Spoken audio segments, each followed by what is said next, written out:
Hey everyone, welcome back to the channel. Before we dive in, if you're new here, hit that subscribe button because today we're talking about something that's going to change how you think about being single. So here's a question for you. What if I told you that being labeled a failure by society could actually be the most liberating thing that ever happened to you? I'm 28. I love my career. I've got great friends, and honestly, I'm living exactly the life I want. But if I could time travel back to 1870s London, I'd be considered a complete disaster. A cautionary tale. A woman who failed at the one thing she was supposed to do. Why? Because I'm not married. That's it. That's the only reason. In Victorian England, they had a special word for women like me. Spinster. And it wasn't a compliment. It meant you were undesirable, unwanted, and basically taking up space in a world that had no use for you. But here's what absolutely blew my mind when I went down this research rabbit hole. These so-called failures, they accidentally changed the world. They broke the system without even trying. And their story is one of the most incredible tales of quiet rebellion you've probably never heard. So today, we're diving deep into the world of Victorian spinsters, the women society threw away, who ended up building the foundation for everything we take for granted today. And trust me, by the end of this video, you're going to see being single in a completely different light. So, let's get into it. All right, let's start with the basics. Where does this word spinster even come from? Because today, when you hear spinster, you probably think of an old lady with 20 cats who yells at kids to get off her lawn. It's basically shorthand for sad, lonely woman nobody wanted. But the origin story is actually kind of fascinating. The word literally comes from spinning wool, like with an actual spinning wheel. Back in medieval times, this was one of the only jobs women could legally do to support themselves. And the women who took these jobs? They were usually single, because they needed to earn their own money to survive. So originally, spinster was just a job title. It was like saying someone's a barista or a graphic designer today. Pretty neutral, right? But then something shifted. By the 1700s, English census takers started using spinster as a legal term to categorize unmarried women in official records. Married women were wives, widows were widows, and single women were spinsters. Still pretty neutral at this point, but slowly, gradually, the word started to rot. It started picking up this nasty connotation. And by the time we get to the Victorian era, which is roughly 1837 to 1901, spinster had become a full-blown insult. It didn't just mean unmarried woman. It meant a woman who had failed, a woman nobody wanted, a woman who was basically defective. And here's the kicker. The age you became a spinster? Totally arbitrary and changed depending on who you asked. Some people said 18, others said 22. The general consensus seemed to land somewhere between 25 and 30, 25 years old. If you weren't married by your mid-20s, Victorian society basically wrote you off. Your expiration date had passed. Game over. Do not pass go, do not collect $200. And the really twisted part? Girls were raised from birth believing that marriage was their destiny. Their entire education, all their social training, every single lesson they learned was designed to turn them into perfect wives and mothers. So, when a woman didn't get married, it wasn't just seen as unfortunate.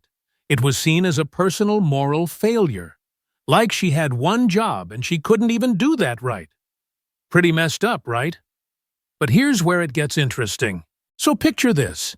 It's 1851. The British government does a massive nationwide census. They're counting everyone, collecting all this data. And when they crunch the numbers, they discover something that absolutely terrifies them. There are 500,000 more women than men in England, 500,000. And there are 2.5 million unmarried women total. Now, the British establishment completely freaked out, because in their worldview, every woman was supposed to have a husband. That was the natural order of things. Women were wives and mothers. That's what they were for. But now, you've got millions of women with no husbands, and Victorian society had no idea what to do with them. So why was this happening? 3 major reasons. First, men died at higher rates. They always have. Wars, workplace accidents, dangerous colonial expeditions, men had way higher mortality rates across the board. Second, colonial expansion. The British Empire was at its peak, and thousands of young men were shipping off to India, Australia, Canada, and Africa to make their fortunes. They left behind thousands of marriageable women with nobody to marry. But here's the third reason, and this is the one that really matters. The marriage market was fundamentally broken. See, earlier in history, marriage was purely transactional. It was a business deal between families. You married to consolidate wealth, to join properties, to create political alliances. Love?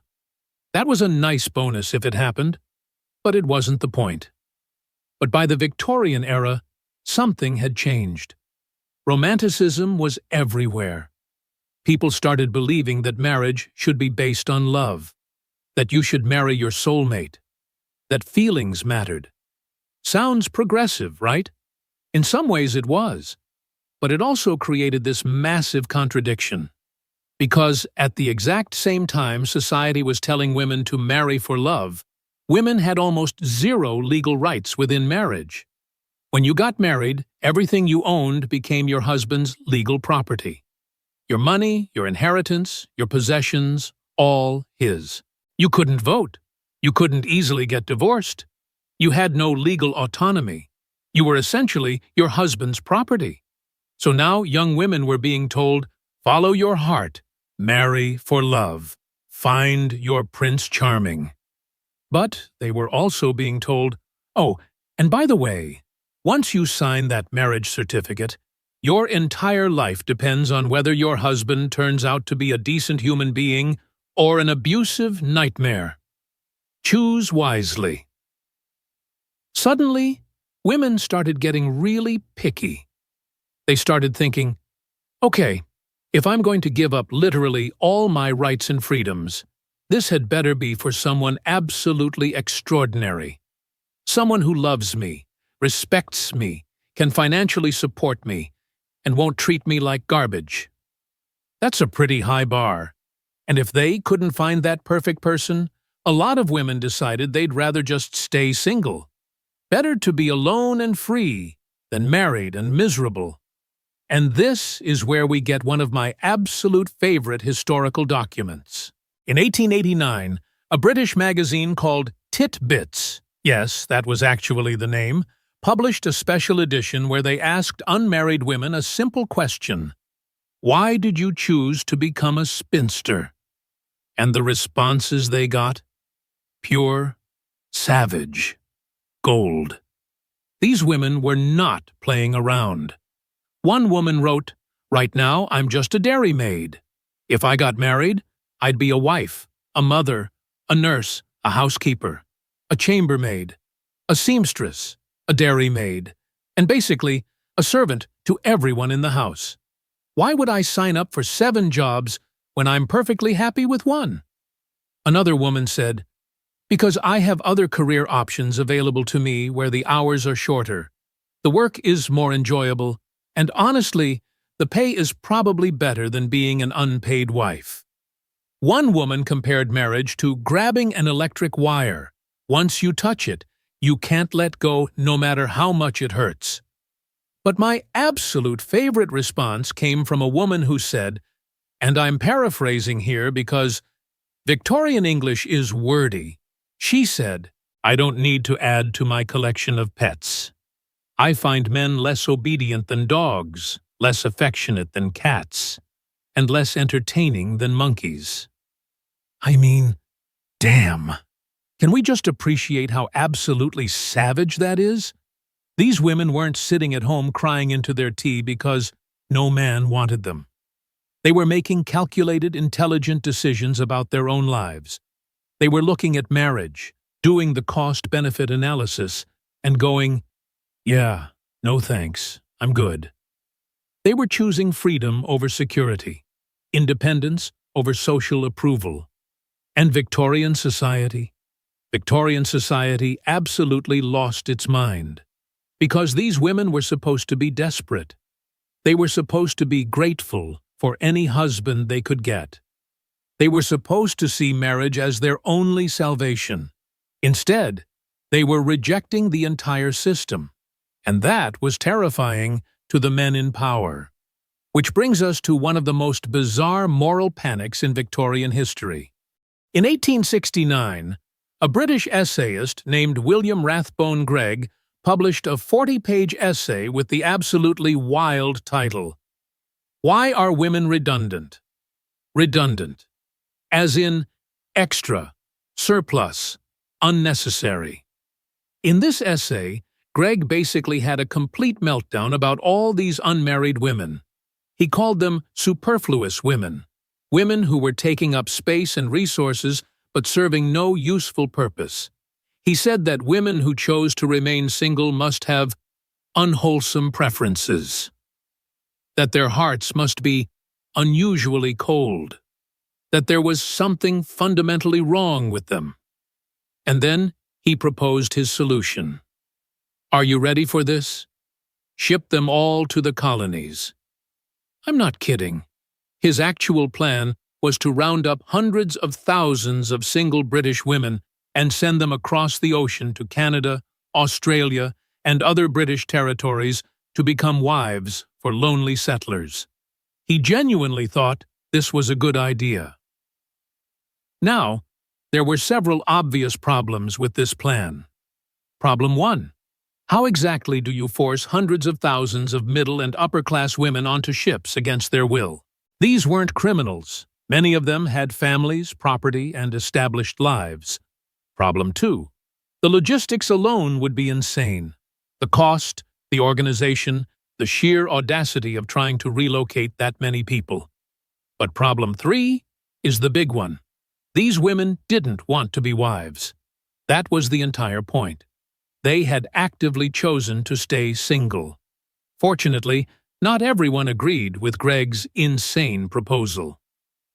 Enter Frances Power Cobb, a journalist and early feminist activist who read Gregg's essay and basically said, "Okay, that's enough nonsense for one day." She published a response called, "What Shall We Do with Our Old Maids?" And she came with actual facts and logic. Cobb pointed out that the old system wasn't working anymore. She noted that 1 in 4 women wasn't going to get married, and 3 million women were already earning their own living in England. This wasn't a crisis, it was reality, and society needed to adapt. Her revolutionary proposal? Educate women. Give them access to real education and job training so they could support themselves financially. Wild concept, right?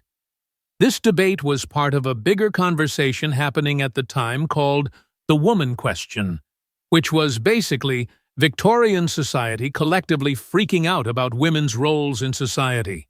Should women be allowed to vote? Should they have access to higher education? Should they be able to own property? Should they have any legal rights at all? These were genuinely controversial questions at the time. And the spinster crisis became the catalyst for change. By the 1870s, feminist activists started using the surplus women problem as ammunition to push for women's education. Their argument was simple. If women can't all get married, and if they need to support themselves, then they need education and job training. Otherwise, what are they supposed to do? Starve? And slowly, institutions started to respond. Colleges specifically for women began to open. places like Newnham College and Somerville College. Even some traditional universities like Cambridge and Oxford started admitting small numbers of female students. This was huge. This was revolutionary. But, and this is important, there was a catch. Women could attend lectures. They could do all the coursework. They could study just as hard as the male students and complete all the same assignments, but they couldn't take the final examinations, which meant they couldn't actually get a degree. Imagine spending 4 years studying, pulling all-nighters, writing papers, doing everything your male classmates do, and then being told, "Sorry, we can't actually give you the diploma because you're a woman." It was infuriating. It was insulting. It was deliberately designed to keep women in their place. But it was also progress. Because for the first time in history, large numbers of women were getting access to real intellectual education. They were learning literature, science, mathematics, philosophy. And that education? It changed everything. Now here's a myth we need to destroy right now. Women did not start working during World War II. Women have always worked. In the Victorian era, it's estimated that 30 to 40% of women contributed significantly to their household income. But because census data focused on marital status rather than employment, this work was largely invisible in official records. Lower-class women worked as servants, laundresses, and factory workers.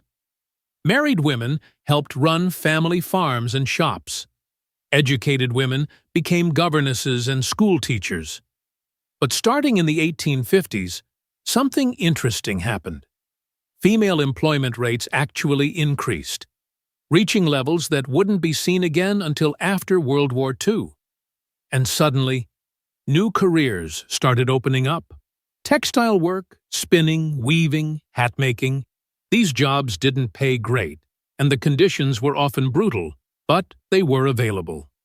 Sewing trades. Becoming a dressmaker or milliner was actually respectable and could provide steady income. Some women even opened their own businesses. But the real game changer was clerical work. By the 1880s and 1890s, new technologies created entirely new job categories. Typewriters, telegraphs, telephone switchboards, all of these needed operators. And suddenly, there was this brand new cultural figure, the typewriter girl.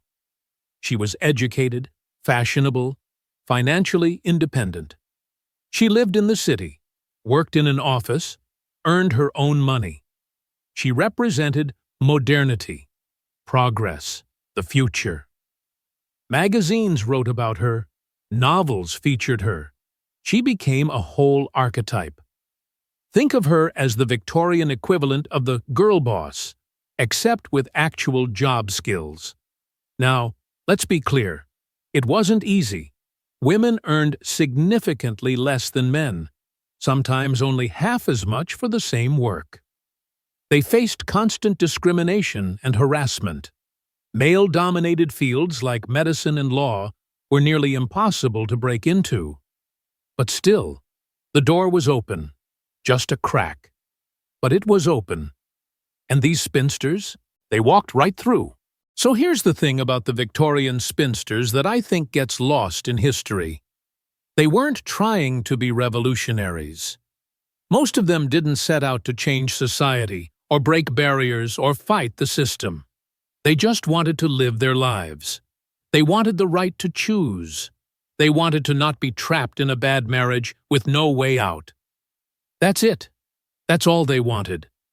But by making those choices, by refusing to settle, by insisting on their own autonomy, by choosing independence over security, they accidentally broke the entire system. They proved that women could support themselves financially. That marriage wasn't the only viable path. That a woman's value wasn't determined by her relationship status.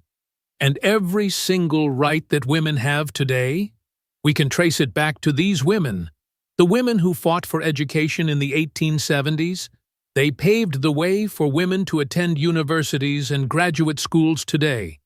The women who took jobs as typists and clerks in the 1890s, they opened doors for women in every professional field. The women who refused to marry men they didn't love, they helped establish the idea that women deserve autonomy over their own lives and bodies. Today, we still see stigma around being single. The crazy cat lady stereotype is alive and well. People still ask invasive questions about when you're going to settle down. But compared to Victorian times, we're living in a completely different universe. And we have these so-called spinsters to thank for it.